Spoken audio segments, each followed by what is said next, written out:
आइए ये आप लोगों की सेवा में राधे कैसेट के माध्यम से एक बहुत ही 1857 के आंदोलन में गदर में किस तरीके से हमारे समाज के लोगों ने अपनी भागीदारी दिया, उसके बारे में तमाम लोगों का इतिहास में गा चुका हूं। आज ये भारत की धरती वीरों की धरती, बहादुरों की धरती, बड़े बड़े वीर बहादुर इस धरती पर पैदा हुए जिनका इतिहास आज भी साक्षी और गवाही दे रहा। ऐसे ही पंजाब में पैदा हुए एक वीर बहादुर का इतिहास आज आप लोगों के बीच में लेकर के चल रहा हूं। हमें आशा ही नहीं पूर्ण विश्वास है कि तमाम नई और पुरानी जानकारियों को हासिल करके अपने महापुरुषों का सम्मान सीखने की प्रेरणा आप लोग लेंगे। ये आप लोगों ने इतिहास में सुना होगा नाम भगत सिंह, चंद्रशेखर आजाद, अशफाक उल्लाह खान। ये तमाम क्रांतिकारियों ने देश के लिए आंदोलन किया और अपने प्राणों को आहूत किया। पंजाब की धरती पर शेरे पंजाब पैदा हुआ, जिनका नाम इतिहास के पन्नों में अमर है, जिनको शहीद वीर ऊधम सिंह कहते हैं। ऊधम सिंह के बारे में आपको आज बताने के लिए जा रहा हूं, जिसका भाग नंबर 1 आप लोग ध्यान दीजिए कि शेर सिंह ऊधम बना राम मोहम्मद आजाद,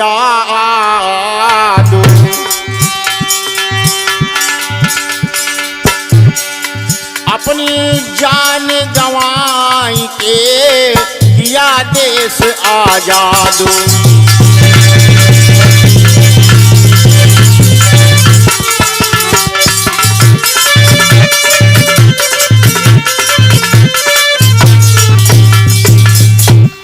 इनका पूरा नाम क्या था?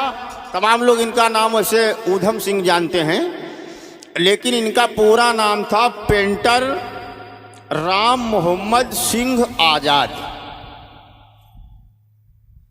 इनका नाम इतना बड़ा क्यों पड़ा, पहले हम यही आपको बता देता हूं। ऊधम सिंह का यह मानना था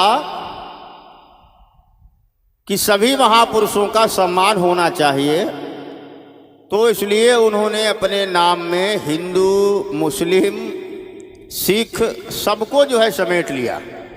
तो इसलिए इनका नाम पड़ा पेंटर राम मोहम्मद सिंह आजाद। वैसे इनका नाम ऊधम सिंह था। आपने सुना होगा पंजाब का नाम। पंजाब वीरों की धरती है, जहां पग पग पर आपको बहादुर मिलेंगे।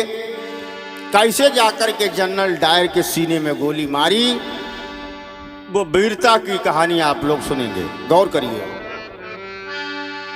अरे वीरन धरा भारत पंजाबा,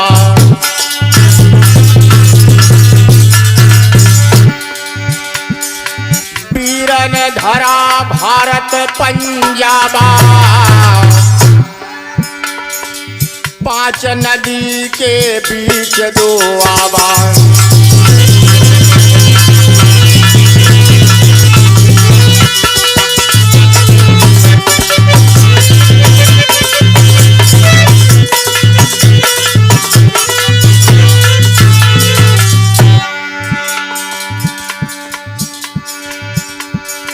आजादी के पीर दीवाने,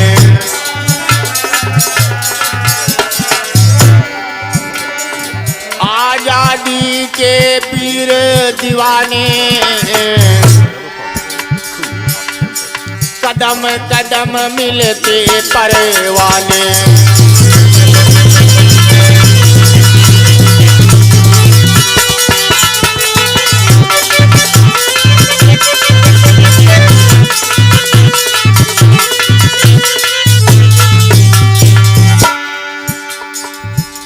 पंजाब में एक जिला पड़ता है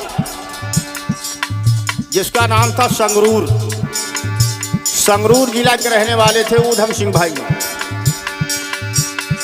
और इनके गांव का नाम था सुनाम। सुनाम गांव, संगरूर जनपद, प्रांत पंजाब। पंजाब वीरों की धरती है भाइयों।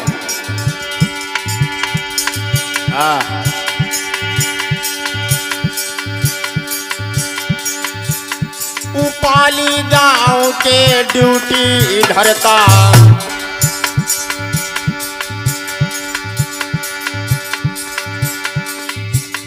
उपाली गांव के ड्यूटी धरता, दो बच्चों के पालन करता।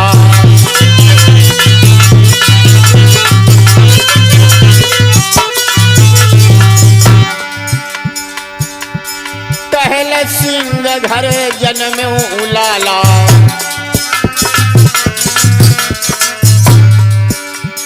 टहल सिंह घर जन्म उलाला। रेल फाट की किसान आला।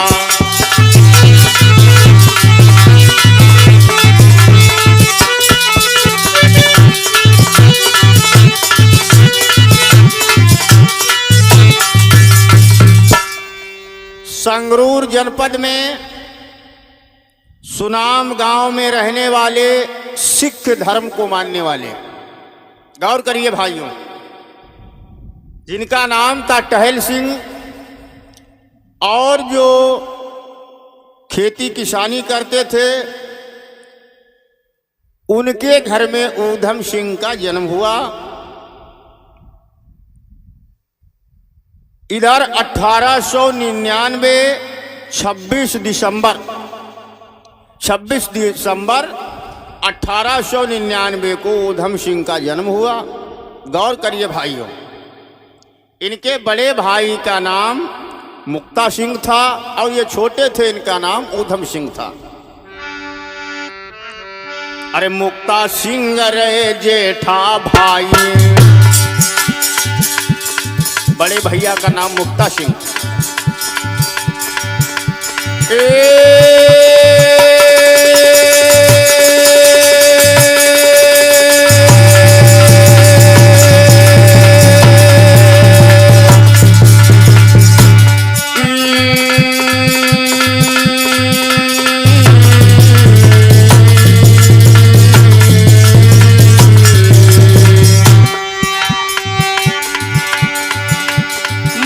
सिंह रे जेठा भाई,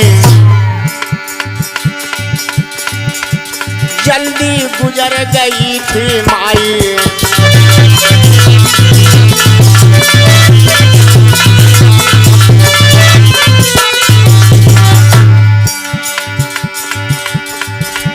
पीड़ा नाई टहल सह पाए,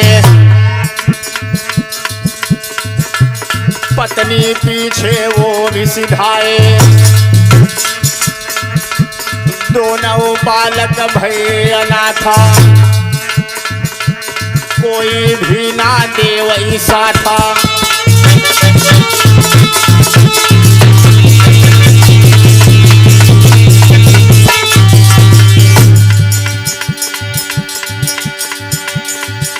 सुनो कहानी अब आगे की, मर्दो ध्यान बिसर ना जाए। बड़े बड़े वीर भय जब भारत में, पंचौ तुम्हें रहे बतलाए।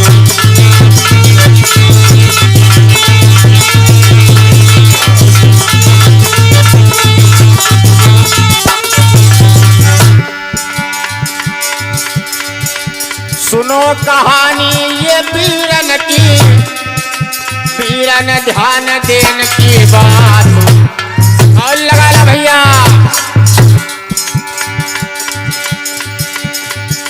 मातु पिता दोनों तब मर गए, बालक दो अनाथ हुई जाए।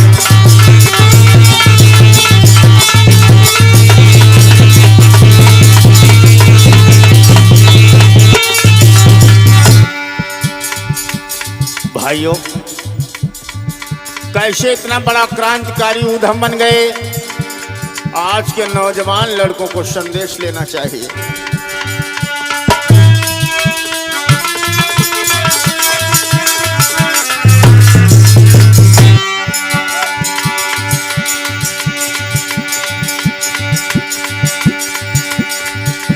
अनाथ साला दोनों पहुंचे, मर्द उधान बिसरी ना जाए।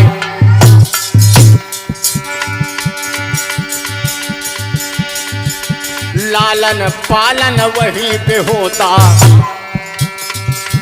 अब आगे को सुनो चितलाई।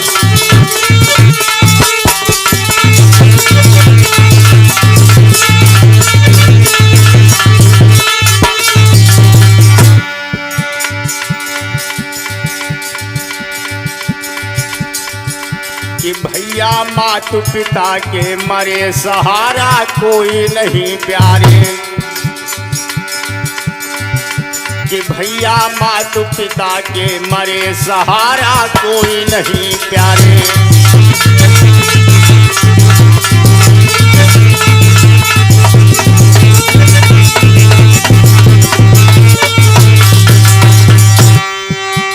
कोई ना प्यारे सहारा कोई ना प्यारे, कोई ना प्यारे सहारा कोई ना प्यारे। कि भैया मातु पिता के मरे सहारा कोई ना प्यारे।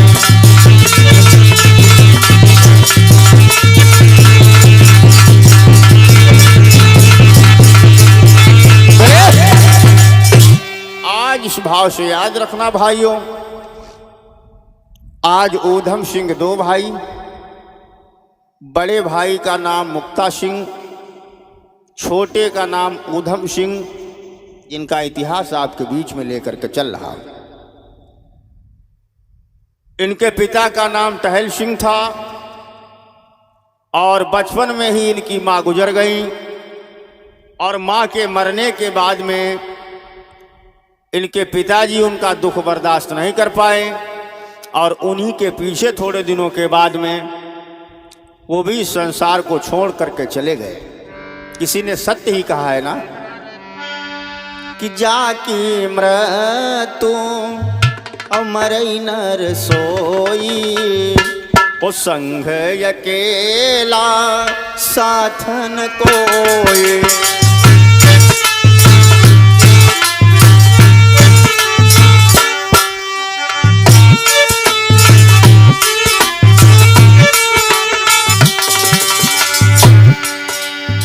आज माता पिता ऊधम सिंह के नहीं रहे, बिना माँ बाप के दोनों भाई रह गए। बिना माँ और बिना पिता के जीवन कैसा होगा लोगों, आप इसकी तुलना करें। जाकी मृत्यु रये नर सोई, संग अकेला साथन कोई।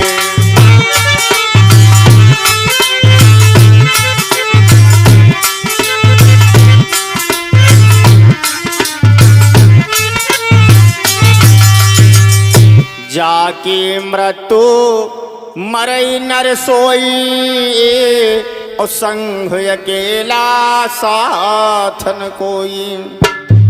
माता पिता नहीं रहे ऊधम सिंह के। आज ऊधम सिंह और उनके बड़े भाई दोनों लोग अनाथ हो गए। अनाथ का मतलब जिसका कोई स्वामी नहीं रहा, जिसका कोई पालने और देखभाल करने वाला नहीं रहा, उसी को कहते हैं अनाथ। दौड़ करिए भाइयों।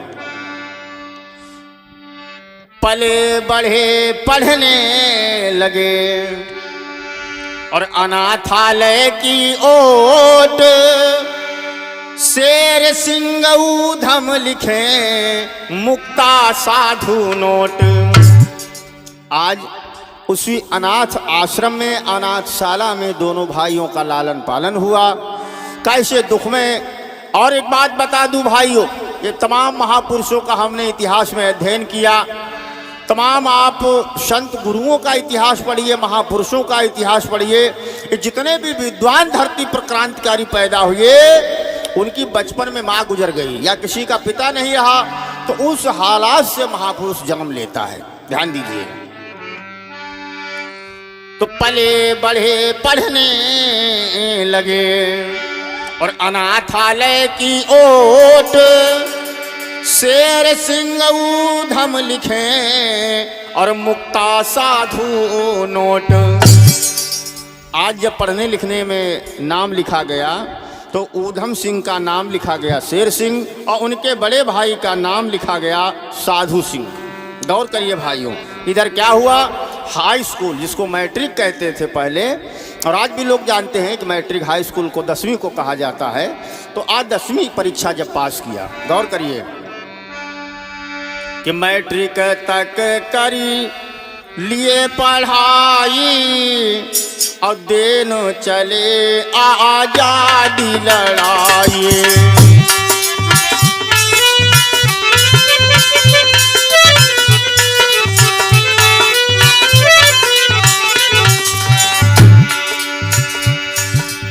रॉलेट एक्ट का प्रबल विरोधा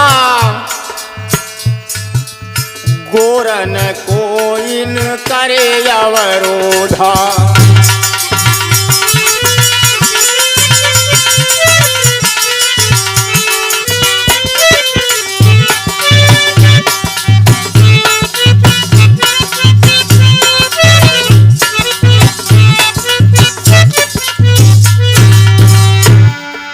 मुंह खोलई तो कोढ़न मारा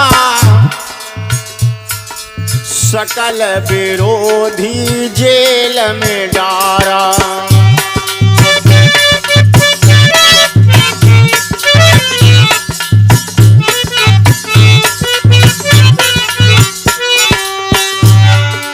उन्नीस 1911 बैसाखी जलियांवाला बाग विरोधी।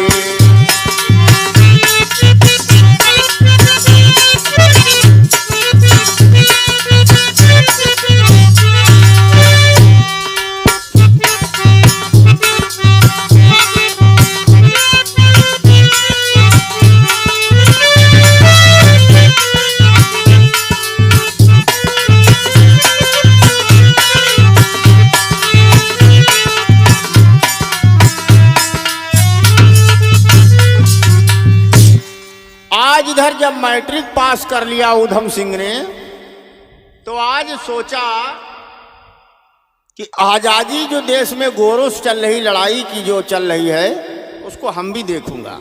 इधर उसी समय आप लोगों ने इतिहास में पढ़ा होगा रॉलेट एक्ट के बारे में। जिन लोगों ने इतिहास को पढ़ा होगा कि रॉलेट एक्ट जो अंग्रेजों ने बनाया था, इसका जो विरोध करेगा उनको जेल में डाल दिया जाएगा, ये उसके अंदर उन्होंने व्यवस्था बनाई थी। और 1919 में भाइयों एक जलियांवाला बाग जो है बैसाख महीने में बैसाखी जो हुआ, आज वहीं पर होकर जमा धरना प्रदर्शन और साधु और ऊधम दोनों भाई जो है आज वहीं पर प्रदर्शन किया अंग्रेजों के खिलाफ। इधर क्या हुआ, एक अंग्रेजों का अफसर था जिसका नाम था जनरल डायर। क्या हुआ,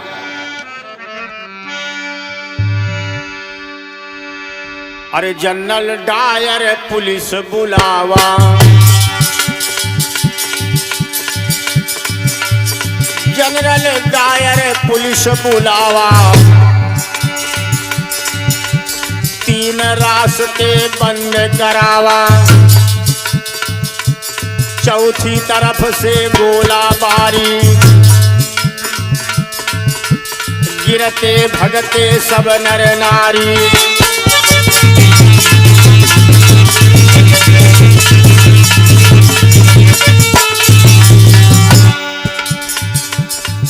जलियांवाला जो बाग था, जनरल डायल ने आज पुलिस बल को बुलवाया और उसके 3 दरवाजों को बंद करवा दिया और चौथा जो था उस पर गोलाबारी शुरू करवा दी। हुआ क्या भाइयों, जिसको आप लोग इतिहास में जलियांवाला बाग हत्याकांड के नाम से पढ़ते हैं कि कक्षा 6-5 में लोगों को इतिहास पढ़ा दिया जाता। गौर करिए भाइयों।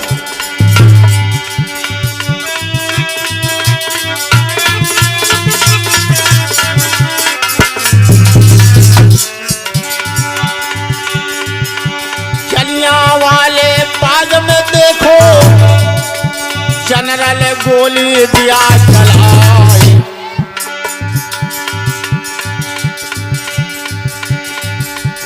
देश भारत के वो बसवैया गिरी गिरी गिरे धरनी जस खाए।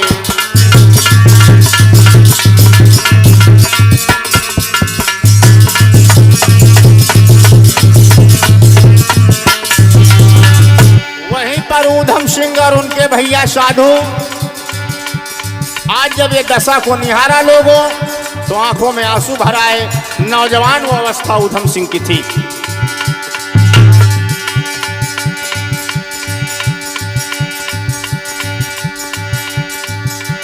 भरी लाश वो कुआं के भीतर बाकी भू पर पड़े दिखाए।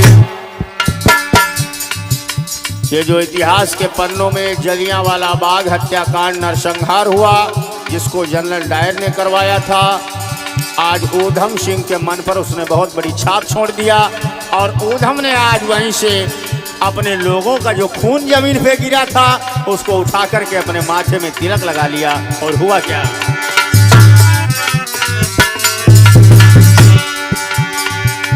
सुनो हकीकत अब आगे की, अब ना राखो तेरे लगा किया तिलक माथे बिच ऊधम और फिर लीन ही शपथ उठाए।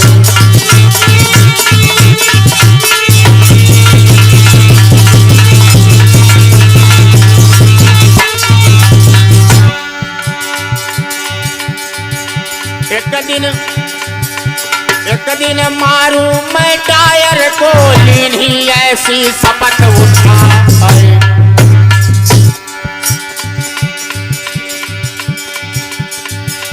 सत्यानाश इसका हम करी हो, निज भैया से कही सुनाए।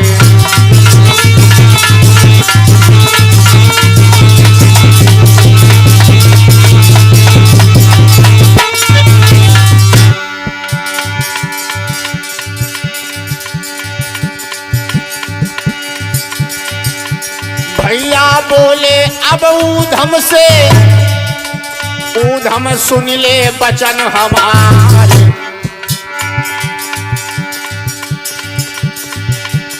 जनरल डायर को हम मरी हैं, भैया साची रहे सुनाए।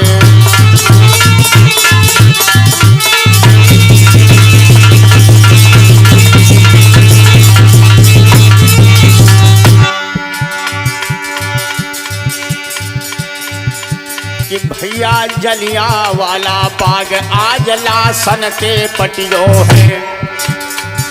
कि भैया जलियांवाला बाग आज वीरन के नसियो है।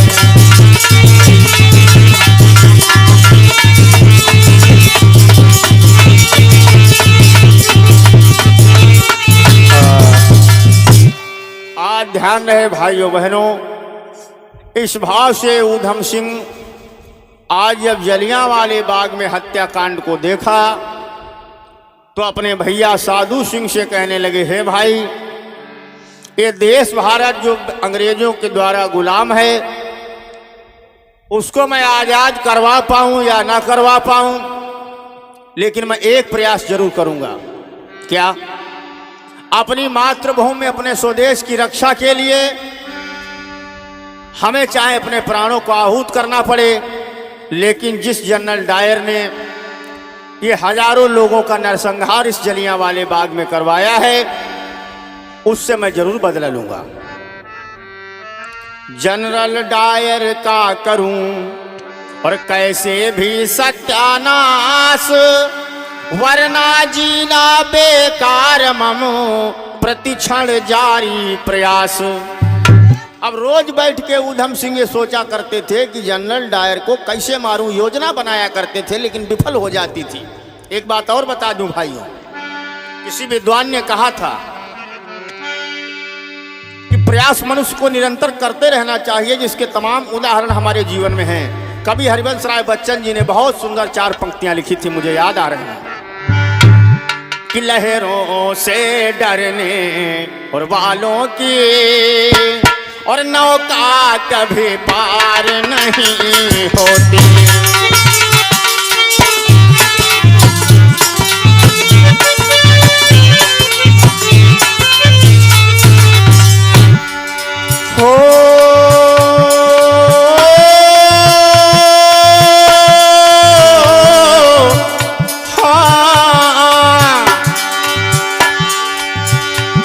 लहरों से डरने वालों की नौका कभी पार नहीं होती। और ऊधम सिंह के मन में सोच रहे हैं क्या कि एक न एक दिन तो इस जनरल डायर का विनाश मैं जरूर करूंगा। इन्हें प्रतिज्ञा ली है, मैंने अपने भाइयों का गिरा हुआ जमीन पे खून अपने माथे से लगाया है। लहरों से डरने वालों की, लहरों से डरने वालों के नौका कभी पार नहीं होती।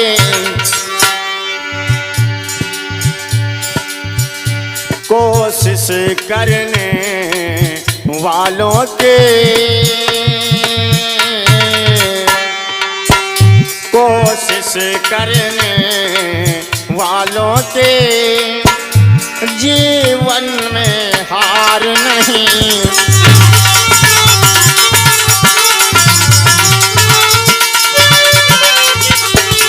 बहुत अच्छे मनोज।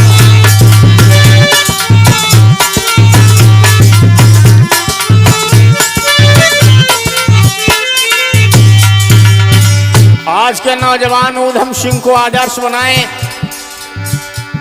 और जितना समय ये इधर उधर की बातों में लगाते, अपने जीवन में एक लक्ष्य को निर्धारित करो।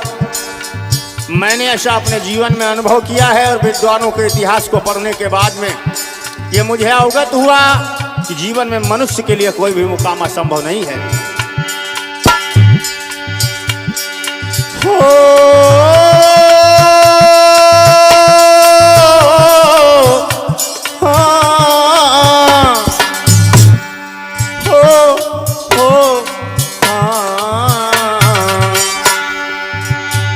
जीवन को एक युद्ध समझो और लड़कर पार करो प्यारे। और ये जीवन केवल खाने और कमाने के लिए, बाप की कमाई से बढ़िया बढ़िया सूट और बूट पहनने के लिए नहीं मिला था। नर हो न निराश करो मन को, कुछ काम करो, कुछ काम करो, जग में रहकर कुछ काम करो। जीवन को एक युद्ध समझो और लड़कर पार करो प्यारे। कुछ किए बिना ही दुनिया में, कुछ किए बिना ही दुनिया में फिर जय जयकार नहीं होती।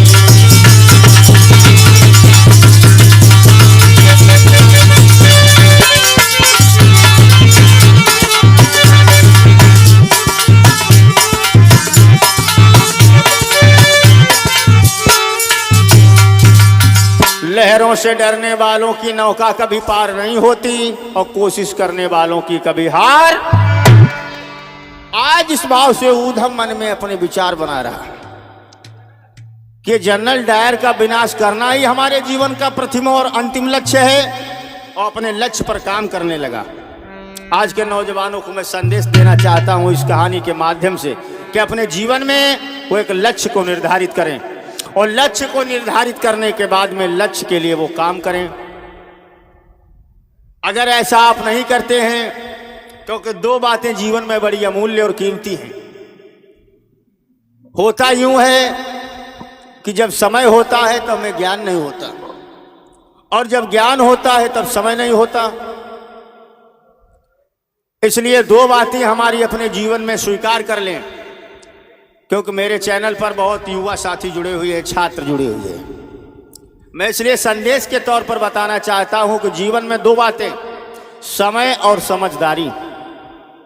जब समय होता है तब गुरुजी समझदारी नहीं होती, और जब समझदारी होती है तब समय नहीं होता, क्योंकि समझदारी आई 60 के बाद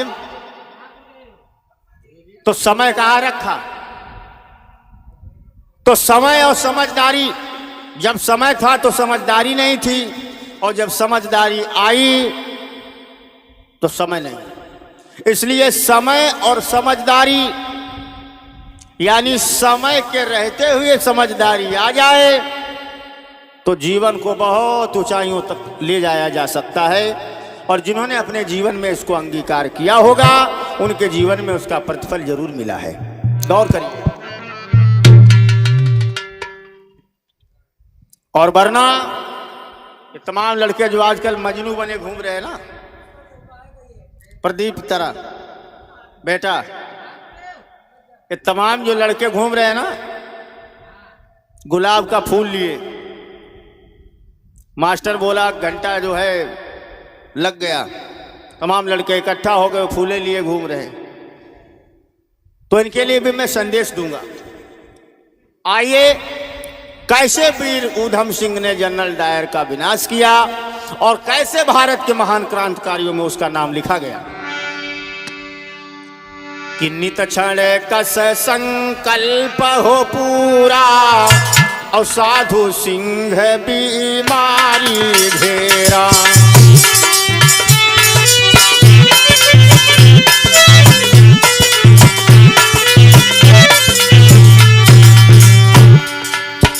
इधर तो ऊधम सिंह जनरल डायर के विनाश के लिए तत्पर हैं, और इधर बड़े भैया साधु सिंह का तबीयत खराब हो गई, उनका स्वास्थ्य बिगड़ गया। हुआ क्या? निपटे गए वो छोड़ी संसारा, ऊधम को पुनि अति झकझोरा।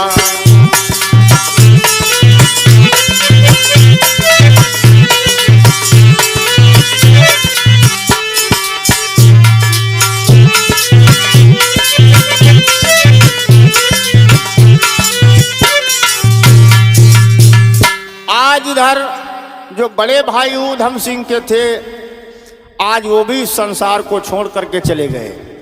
किसी ने सत्य ही कहा है कि जिसको कसौटी पर, चाहे वो समाज की कसौटी हो, परिवार की कसौटी हो, या फिर प्रकृति के द्वारा कसी हुई कसौटी हो, क्योंकि सोना वही बना जो तपा, और जो तपा नहीं वो गुरुजी सोना नहीं।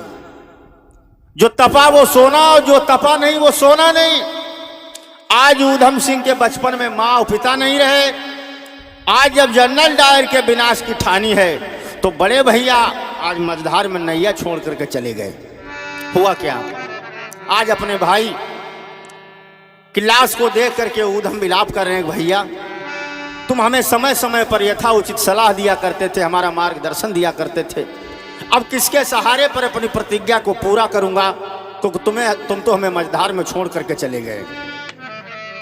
और दुनिया में भाई का प्रेम असीम और गाढ़ा प्रेम है। ये संसार नाशवान है, बुद्ध ने कहा संसार नश्वर है, यहाँ जो जन्म लिया है वो मरेगा, यही दुनिया का सबसे बड़ा सत्य है, और दुनिया में कुछ भी सत्य नहीं है। इसलिए सत्य को स्वीकार करिए। बड़े बड़े योगी, बड़े बड़े ऋषि, बड़े बड़े संत, बड़े बड़े पैगंबर इस धरती पर पैदा हुए, लेकिन जिनका जन्म हुआ उनका विनाश हुआ। इसलिए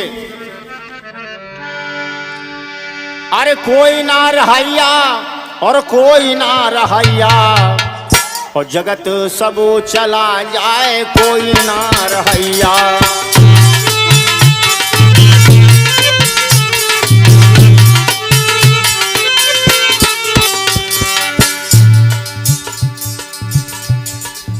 बड़े बड़े इतिहास इस देश में सदियों से गा रहे लोग, कहते हैं वो फला भगवान थे, वो अवतार लिए, लेकिन समय ये कह रहा है और कसौटी ये कह रही है। उदाहरण के तौर पर सुने दो लाइनें। जिनको लोगों ने भगवान की उपाधि तो दिया, लेकिन हुआ क्या? ब्रह्मा चले गए, विष्णु चले गए,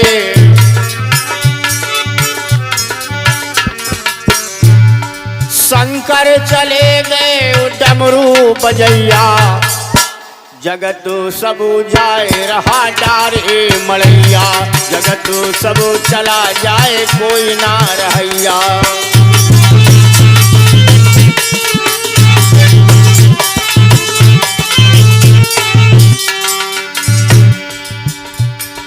आज भी इनके मानने वाले लाखों की संख्या में हैं।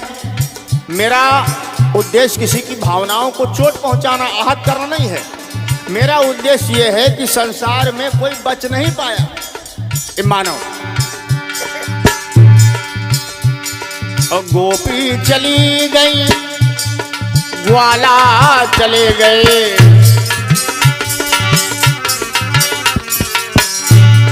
कृष्ण चले गए, वही बंसी बजैया, मारा बहेलियन तीर, काम तमाम हो गया।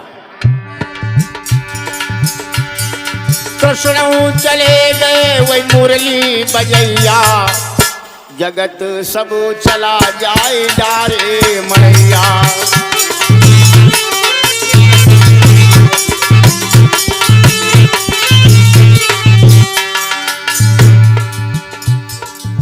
इन बातों से हो सकता कुछ लोग न समझें, गौर करिए और चिंतन कर लीजिए। और आज भी देख लीजिए, आज हम अपने मन को तसल्ली बना रहे हैं बैठे कि संसार तो नश्वर है, लेकिन मेरे भाई के साथ मिलकर हमने जो जलियांवाले बाग में कसम खाई थी उसको हम ये भी शेष पूरा करना है।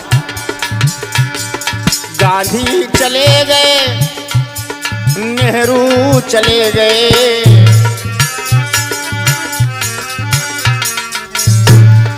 बाबा चले गए, विधान के बनैया, जगत सब जाए रहा कोई ना रहैया।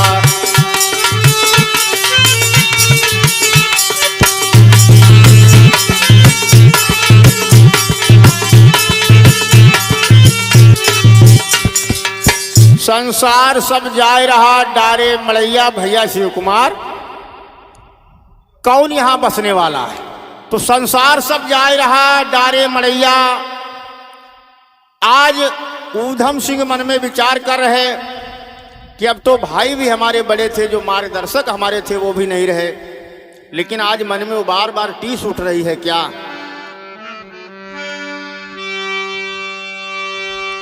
कि कैसे हमारा संकल्प जलियांवाले बाग में लिया हुआ पूरा हो। इधर उसी समय ऊधम सिंह ने भाइयों बहनों, जहां अनाथालय में रहते थे, जहां उनका लालन पालन माता पिता के न रहने के बाद हुआ, आज अनाथालय को छोड़ दिया। और क्या हुआ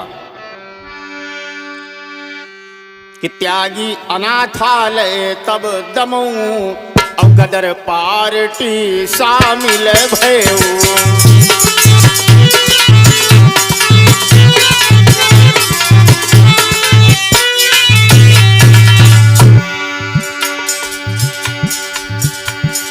निकल गए सब देश संकल्पी, लगे जुटावन तहाँ सहयोगी।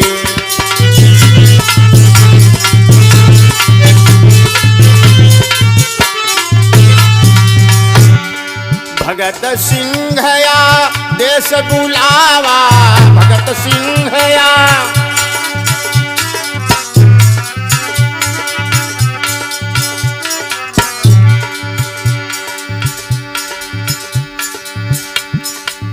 सत्ताईस में वापस आवा,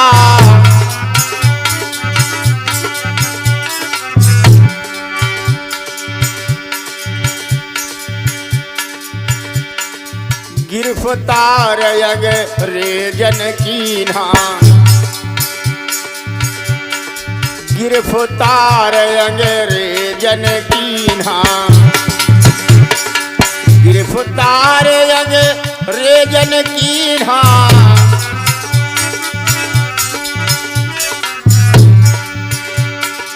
ऊधम सिंह कुशल पर बीणा,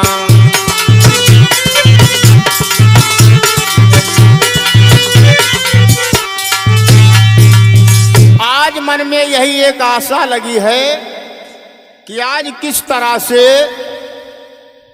ये हमारा लिया हुआ जलियांवाले बाग का संकल्प पूरा हो। इधर भगत सिंह के आदेश पर जो तमाम विद्रोही थे अंग्रेज सरकार के, हमारे देश के सपूत थे, वो एक जगह इकट्ठा हुए। उसी में जो 25 सहयोगी जो गोला बारूद इकट्ठा किया था, उनको अंग्रेजों ने गिरफ्तार किया। कैसे आज ऊधम सिंह जलियांवाले बाग हत्याकांड का बदला लेते हैं, ये भाग नंबर 1 की कहानी को आपने सुना। भाग नंबर 2 की प्रतीक्षा करें। अगली कहानी भाग नंबर 2 में आप लोग सुनेंगे। सभी को बहुत धन्यवाद। साधुवाद।